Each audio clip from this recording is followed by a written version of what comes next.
Grow CFO is where finance leaders grow together. Join thousands of like-minded professionals using Grow CFO to access the combined knowledge and experience of the finance leader community. You can join us today at growcfo.net. Hello and welcome to the Grow CFO Show. I'm your host, Kevin Appleby, and today I've got a fellow podcaster with me. I've got Roger Knecht. Now, Roger is host of the podcast called Building the Premier Accounting Firm, and he's also the president of Universal Accounting. Roger, welcome to the Grow CFO Show. Thank you. This is an honor. I appreciate it, Kevin. Roger, tell us a little bit about you. Well, on a professional note, I think the obvious is that I'm the president of Universal Accounting, as you mentioned. But as the unobvious, I'm a husband, I'm a father. There's a good deal of interest that I have in history, just life in general. I like people. And so I find it interesting to sit back and observe and take note of what's going on around me. So what interests me is business. I quite enjoy getting into the nuances of how business works and the intricacies of what does it take to really stay on top of the business model and keeping it functioning, cash flow and employees, culture. There's just a lot of intriguing things as it relates to business, and I like discussing those. Absolutely. I completely get that, as do I. But what attracts you to podcasting in particular? I appreciate that question. So for years, people had complimented me since I was maybe 14, 15, early into puberty, and they were saying I had the voice for radio. I don't know what that said about my looks, but I'd like to think I've got a face for TV too. But the point is they would suggest time and again that I should be on the radio. Well, as fortune had it, I was fortunate enough to be on a number of shows. I did some audio recordings or voiceovers and really enjoyed that. But as it came to podcasting, people suggested that was a medium I should really tap into, and I was reluctant. I felt that there was too much of a commitment. I felt that there was a need to have a very specific show or purpose, and I didn't know what that would be. And for a number of years, I just put off the idea of having a podcast. And then someone really pressured me that I really should take and do a show. And it was once I figured out what the platform would be, what the topic would be, the format was clear in my mind, then I was willing to commit. And I committed at the time to no less than 1 year. I wanted to give it a year commitment, see where it'd take me, see what would happen in the course of the year. And now we're multiple years into this. We're nearing 300 episodes. It's just a phenomenal experience.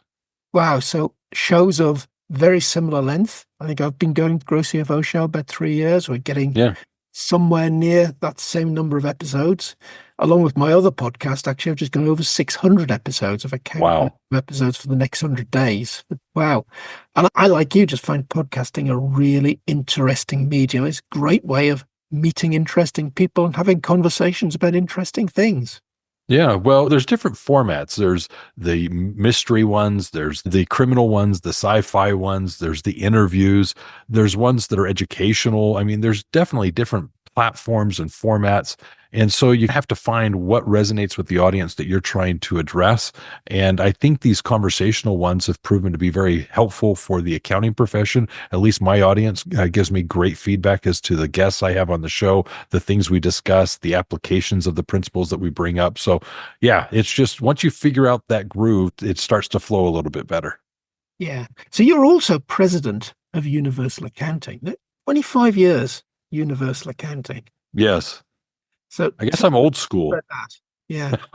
I might get a watch. Who knows? Yeah. One of the things that's interesting is today, many people just don't see themselves really getting in with a company and staying there. And for whatever reason, it's just been my fortune to have had this experience. It started in a consulting capacity. I became acquainted with Universal Accounting. The story there is interesting, but the employment opportunity presented itself. I took it. And from there, I've had many, if not most of the roles within the company. Not all of them. There are a few I still haven't done, but I moved up through the ranks, and in that was given an opportunity to become president, the third president of the school. It started back in 1979, and I joined the business in 1999 and became president of the school about 10 years ago. So it's been a phenomenal journey and one that I'm still enjoying. So Roger, your original background, are you an accountant? I'm not. That's actually an interesting thing. Most people will think that I am a CPA. I'm not. My formal training was not in accounting, coincidentally. And so I've grown into the profession, became one of those individuals that didn't go the formal route, getting the traditional training, and am very comfortable in accounting. I've been doing it for years. Obviously, I run a school of accounting professionals and we have the curriculum, so I'm familiar with what the course material is. So I'm fortunate enough that I've acquired the skill and the aptitude, but no, my formal training wasn't initially in that.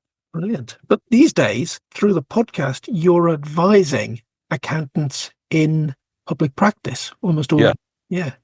So that, I suppose, brings us to the reason that we're chatting today, the CFO and the advisor, and where that is these days. You know, a lot of the services that the CFO or the small company in general would buy from the advisor in the past, compliance, tax, have been very much commoditized, Roger. Mhm. But where's that whole thing going, do you think?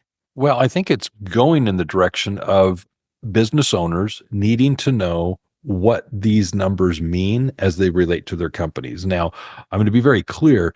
You mentioned commoditization of the accounting services. That's happening. And I think there's reason for that. And as we look at ways to streamline our processes of recording transactions and filing tax returns, that type of work is something that's becoming systematized. But what isn't is the advisory work. When you get into that CFO and advisory space, whether it's for a small, medium, or large company, you're looking for insights, perspectives, you're looking for intuitions. That guidance doesn't just come from the computer or from the numbers. It comes from an intuition. It comes from experience that we need to draw on. And so as we look at advisory services, the accounting profession has a phenomenal opportunity to engage with their clients in a new role and be paid very handsomely for that service. So fractional CFO, part-time CFO, those types of terms are becoming much more familiar and common. Advisory services is clearly permeating the accounting profession. But what does it mean? What does that actually consist of? How does that relationship work? Or is it different than maybe accounting services? And I dare say it very much so is. And too often the accounting professional will find themselves offering that service perhaps for free, just thinking it's a nice thing to be able to be doing for their clients. And in reality, it should be formalized and it should be something that they do deliberately for the client and get paid for it. Yeah, that I suppose is the big change. And I've come from a family history of being near an accounting firm in practice. My father was a partner in a very small firm of accountants in Northeast England. And they would do tax work. They'd prepare clients' accounts. And yet they were being paid to have the accounts filed, to have the taxes filed.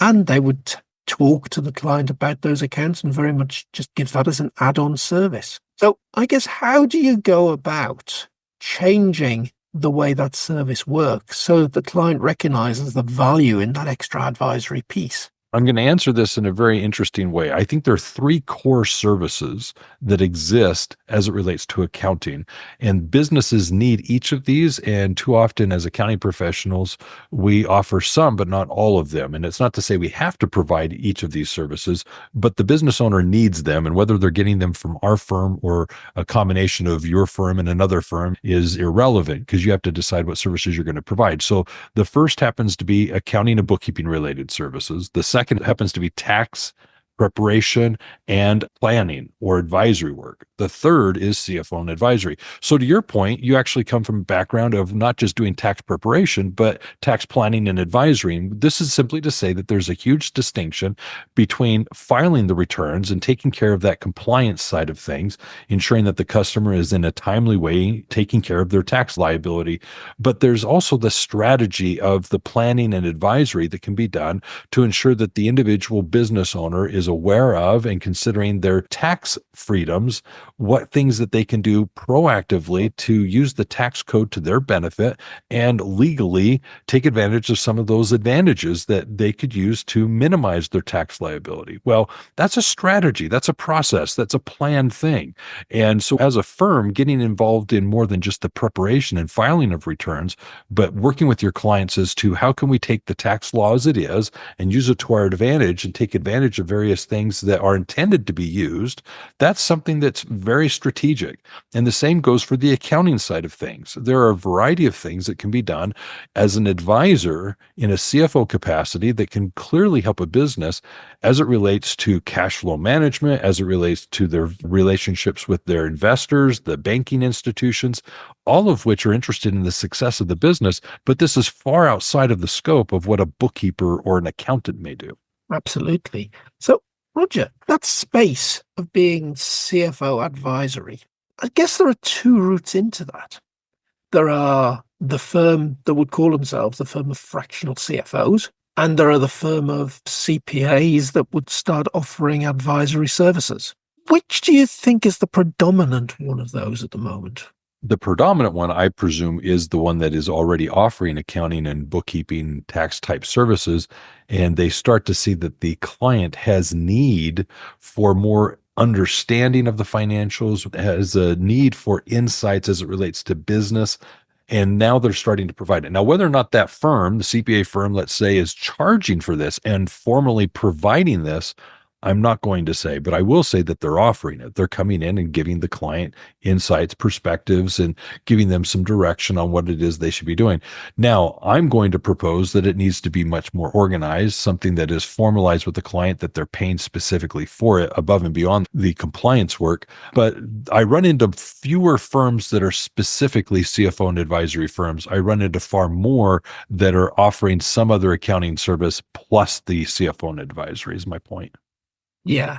So I guess that in a way, it's an easier purchase for the client if you're already buying accounting and bookkeeping, and there's an add-on to that service that you can have as an extra, as opposed to having to buy into the business case of a completely new advisory business coming along offering you a CFO service. Yeah, and I'd like to elaborate on that. For the business owner, I'd like to look at it through their eyes. First of all, I think there's a confusion at the business owner's level. I mean this at small, medium, and large businesses as to what really they could expect from their accounting professional. So, are running their business, they're dealing with the day-to-day operations of the company, and as it relates to accounting, they may not be totally familiar with what they can lean into and expect from us. So that's, I think, one of the things that really affords this one-stop shop philosophy to say, let's educate them as to what's available and what we can do for them. The second thing is the relationship with the accounting professional. There's a lot of trust going on. And so for you to have that key advisor, someone that the business owner is leaning into and getting some perspective from, that's very helpful. But to get it from one individual versus two or three is so much more advantageous because you've got just that one clear voice as it relates to the accounting.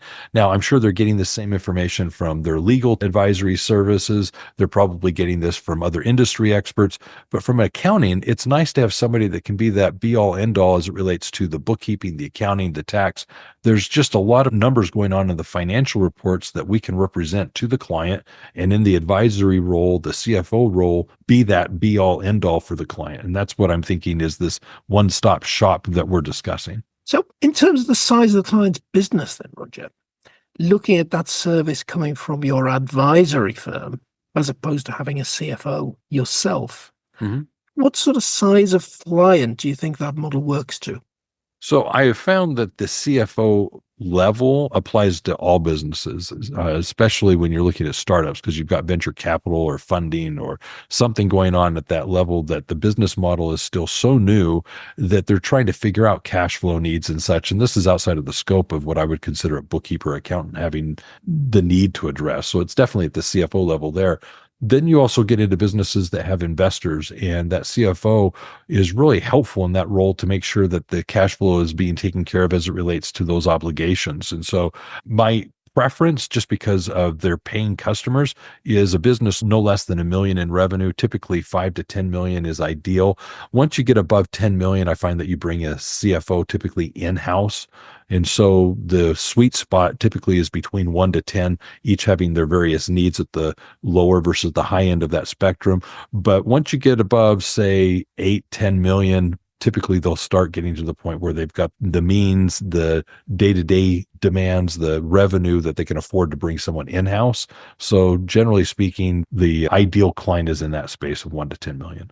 So Roger, there's a need then in the accounting profession to upskill to do this kind of thing. Mm-hmm.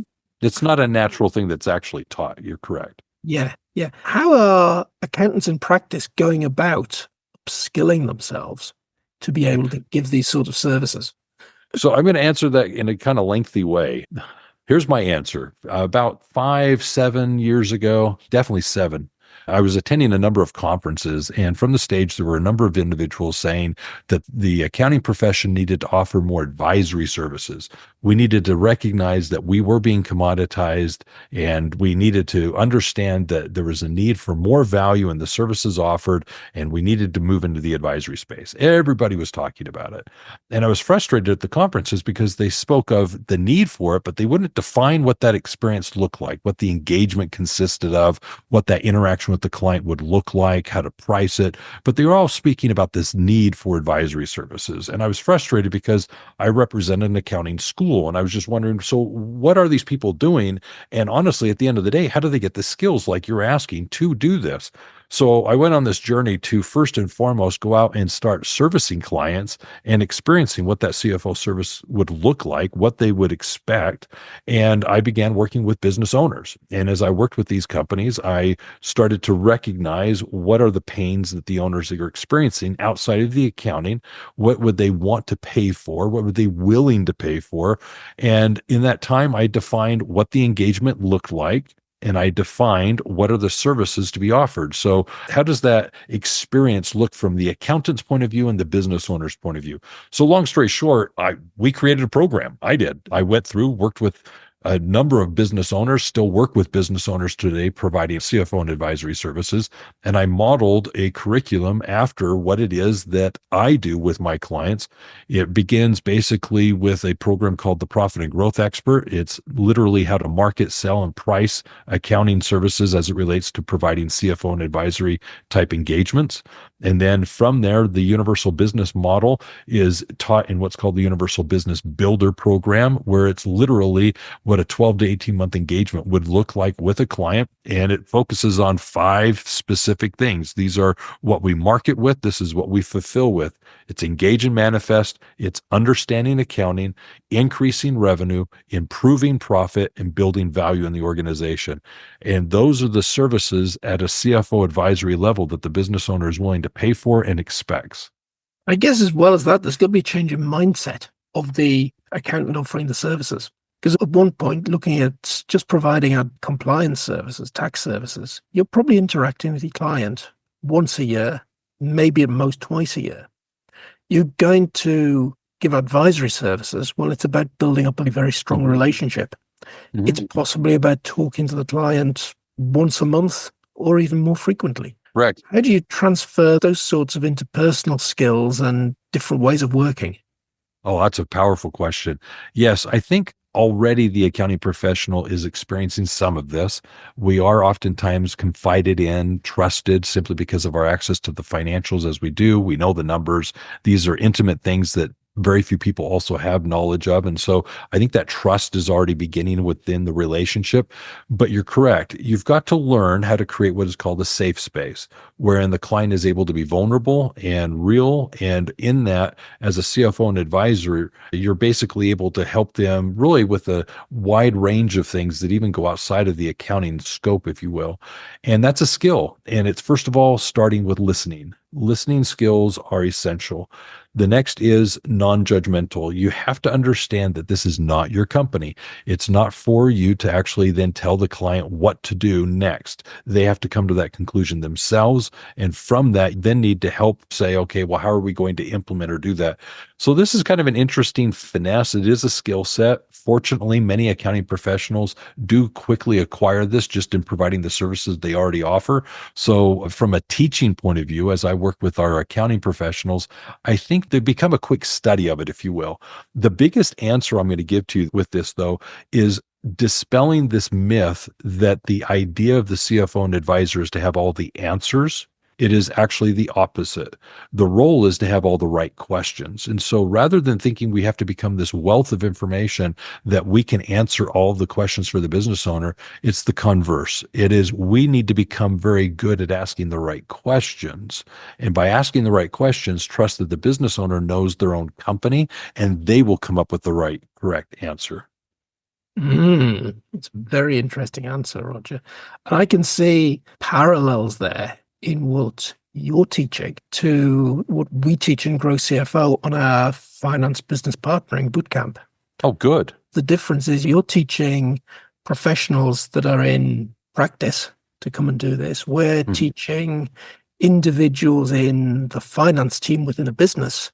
Yeah. Go talk to the non-finance folk in the business and help them with decision making.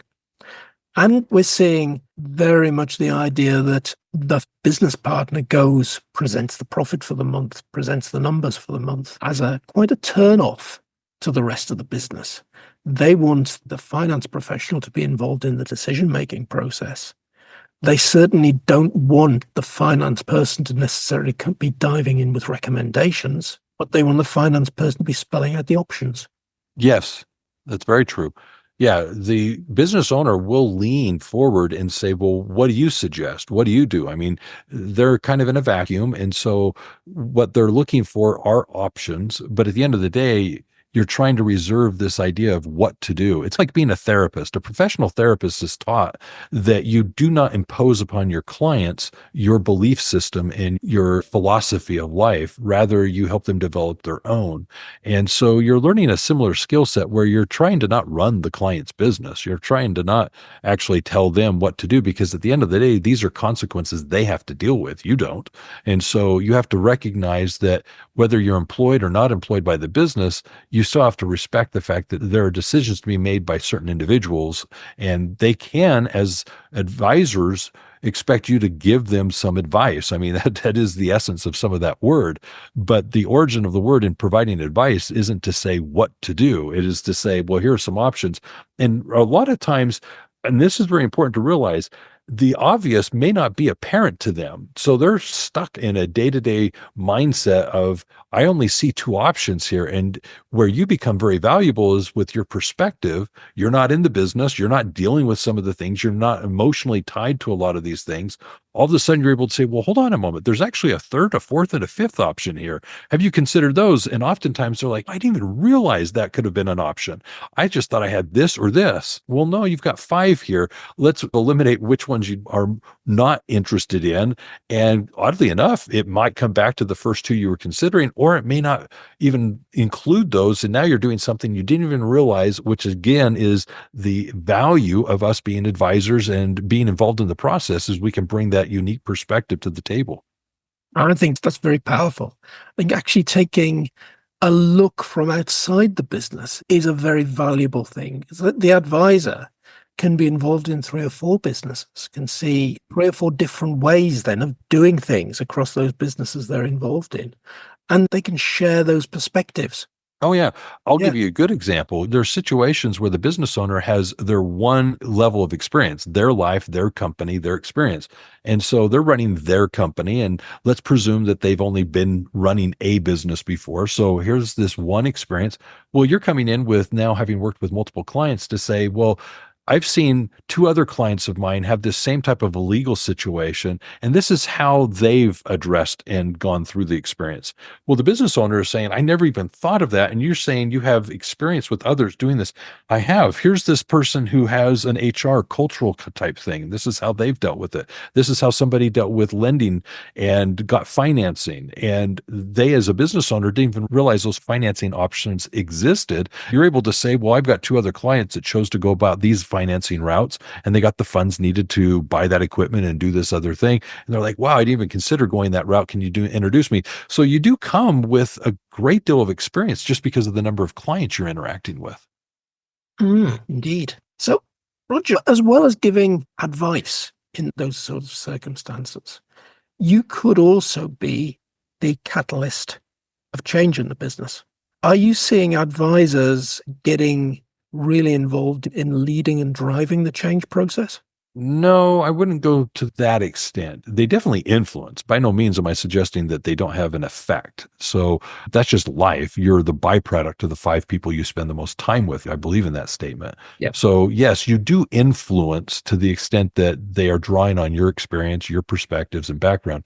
But to say that you're making decisions and that you're involved in the implementation, I'm not going inside of the company and implementing these things and talking to management and employees and advocating this is how we're going to do it around here. That's for the business owner to do. That's for his or her team to do. That's not for me to step in and do within the company. So I might be influencing, but I'm not implementing. And I think that's a big distinction. So I do respect the fact that I will have a contribution to make to the business, but not to the extent that I have equity or I'm dealing with the consequences of any of those things. That's for the ownership of the business and their management team to kind of embrace. That's surely another service, though, that the advisor could provide. Because you're coming from an accounting practice point of view, you understand financial systems. You've probably seen a lot of the different accounting systems implemented. You probably know which the good ones are, which the bad ones are. Client needs to change accounting system. It could be something you could very easily get involved with, assisting with, simply because of that experience of seeing this process done well or badly in other places. Yeah. So you're stepping into something that I would consider as a distinct role, and I would use the word consulting for. When you have a client and you're offering CFO and advisory services, a project may present itself. And this project may be outside of the scope of the engagement as it relates to CFO and advisory services. And the client may say, you have a good deal of experience and could contribute to this project. Could we pay to have you come in and consult us, not advise, consult? And so my definition of consulting is I have a skill that I can do a particular process or project, and they're going to pay me to do something. And so as a consultant, I'm coming in and doing something. So as an advisor, again, I'm not implementing or doing, I'm educating, advising, I'm drawing attention and light to something, but they need to, as a management team or owner, go and implement, and whether they choose to do it is their choice. As a consultant, I'm being paid to implement, I'm being paid to do. And therefore, if that's something I'm involved in, clearly I'll put my fingerprint on it and I'll do my best to do whatever's needed and complete the project. And hopefully they paid me well for something that I would consider a job well done. And I guess there's the plus that you go along and offer those consulting services, but there's the minus in there, Roger, that there could be a potential conflict of interest because you're the advisor, and in a pure advisory way, you'd be looking at that implementation, you'd be seeing it go along its way, and you'd be potentially saying to the ownership of the business, don't think that's going particularly well. Perhaps you should be thinking about doing X, Y, or Z. You're I doing could, implementation as well, then you're possibly not going to say that. yeah, no, I could see your point there. The way I'd see the conflict of interest is this: if you're implementing something that you get a financial gain from after the fact. I'll give you an example. There was an implementation of a CRM program within a company. The CRM was a new platform that they were using for their client contact management system. And the individual involved in the decision of which platform to use actually was certified by one of the platforms. And they were not only certified by, but they were an affiliate of, meaning if the company chose to use this particular CRM, in implementing it, this particular individual would get an affiliate kickback for the continual use of the platform. So once the project was done, there was a perpetual income stream because this person was an affiliate of the platform selected. Well, there's a conflict of interest there. Oh, Obviously, it's in my best interest to not only advocate for this particular platform of the other contenders, but once chosen and implemented, which I'm being paid to do because I'm clearly affiliated with and I'm an advocate for. So, I mean, it makes sense. But the problem is once the project's over, I'm getting financial gain from the fact that you chose to implement the program that I was suggesting, which I'm associated with. And so, yeah, I would agree that's a conflict of interest. So you can go to that route. But If I'm being paid as a consultant because of my experience to implement certain things, do certain things for the company, yeah, I could see how something could turn into a conflict of interest, but I've not seen that personally in the things I've been involved in simply because it was a project and it was done and there was an end. Yeah, I definitely agree with you on that one. You cannot have that affiliate relationship and be an advisor. There are so many fields I'm thinking of financial advisors in the Uh-huh. UK who used to Yep. advise clients on mortgages and the like.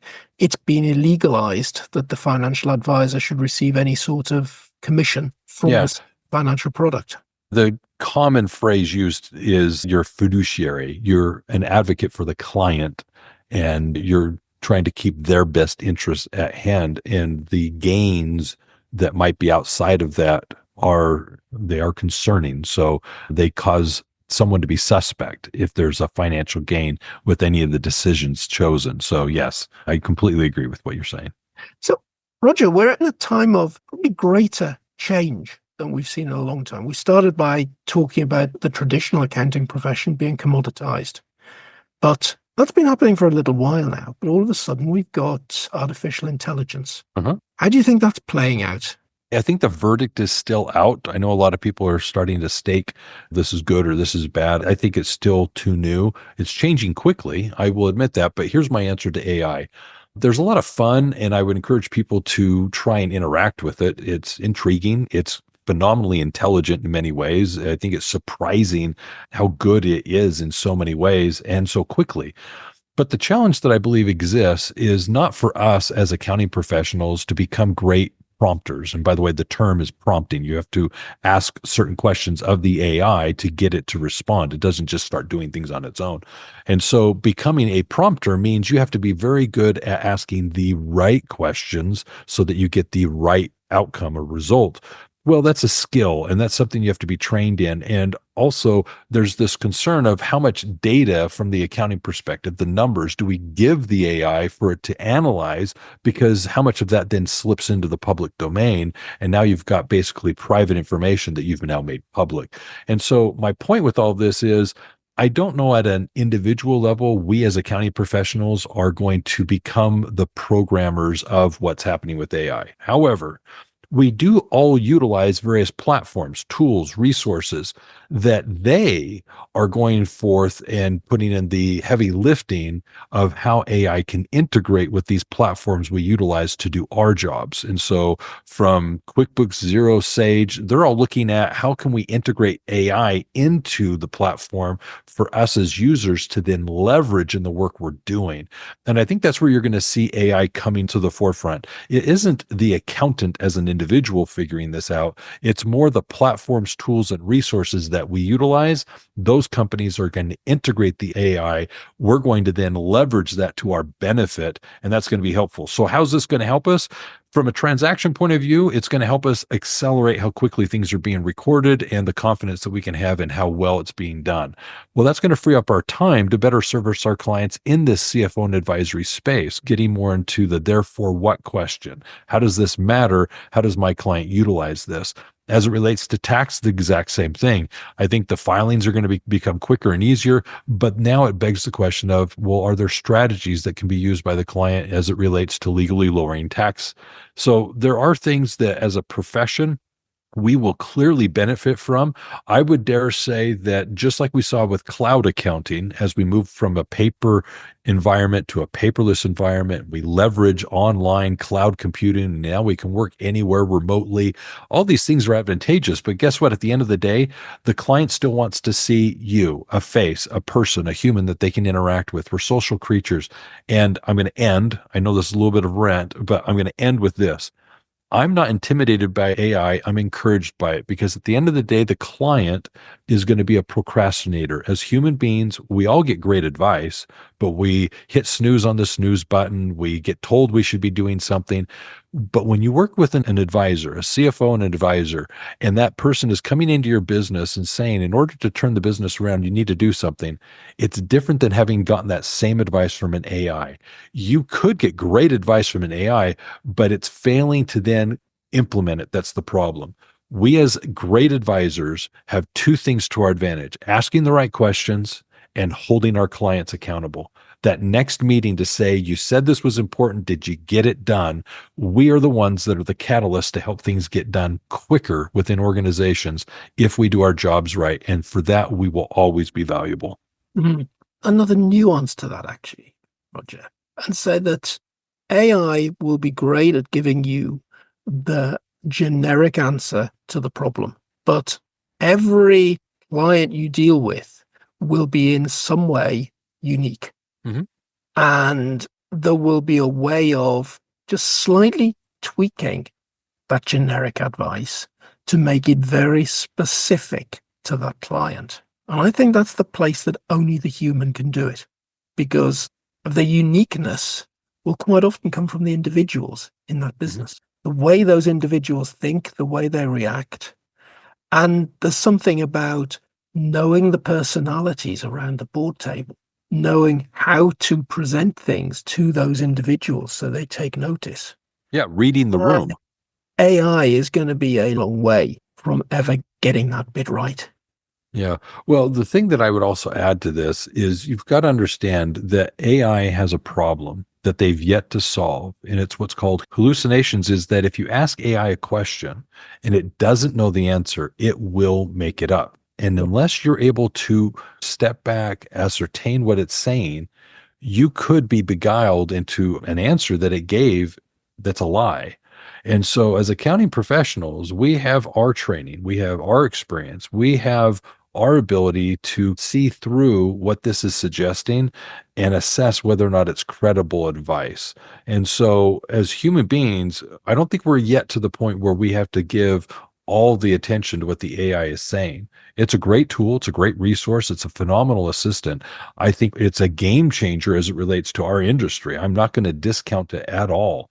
But I will say that it doesn't diminish nor does it remove the necessity of humans. We still are the be all end all. We are the ones that still matter. And for our clients, we have to be that gatekeeper, the translator of ultimately what advice they should decide to implement, because we're going to give them 3 to 5 suggestions of what to do. Well, the AI might have helped create that list, but at the end of the day, we need to be very particular as to what we're taking to the client. Yeah, I'd see it as a research assistant. It's that extra. Very qualified one. You might have relied on a junior member of your team to go out and research some of the options you're talking about. Well, the AI can do a lot of the research for you. Yep. AI can give you lots of ideas. The AI is possibly great at, okay, I've got a mind map of what I want to tell the client about.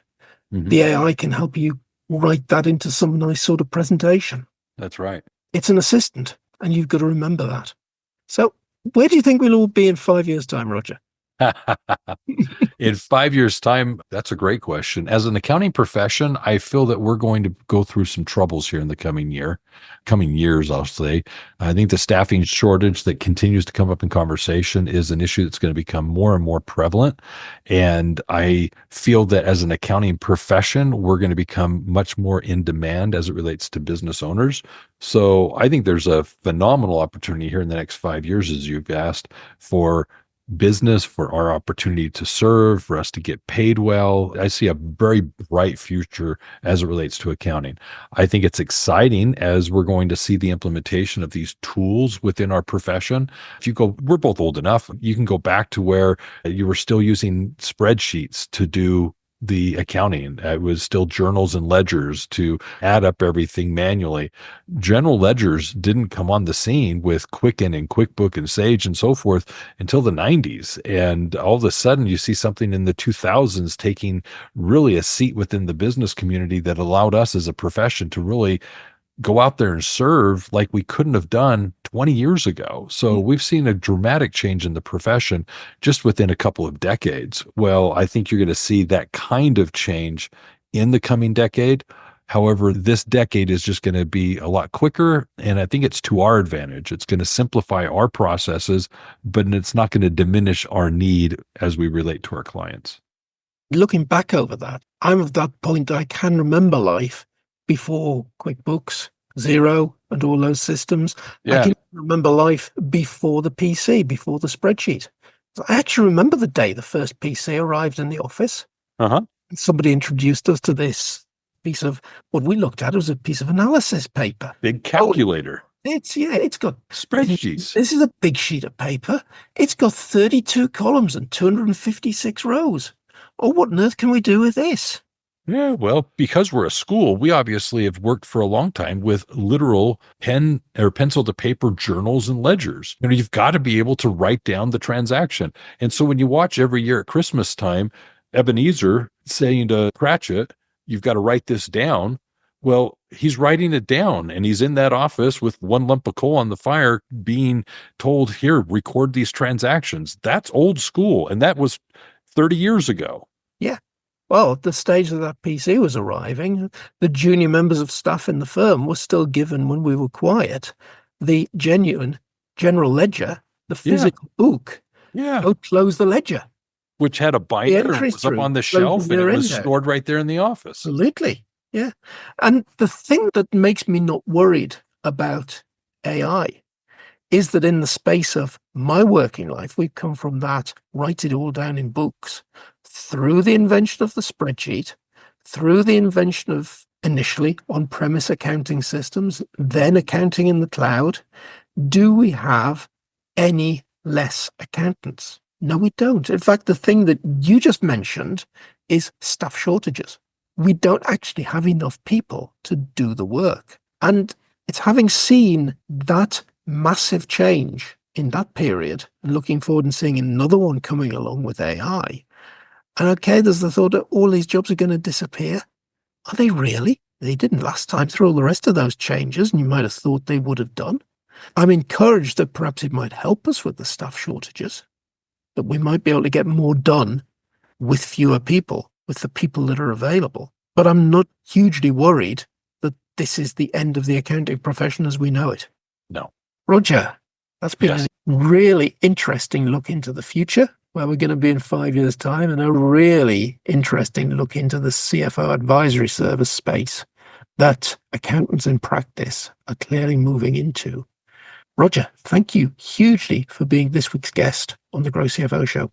My honor, Kevin. It's been a privilege. And always remember, if it's about accounting, it is universal. Absolutely.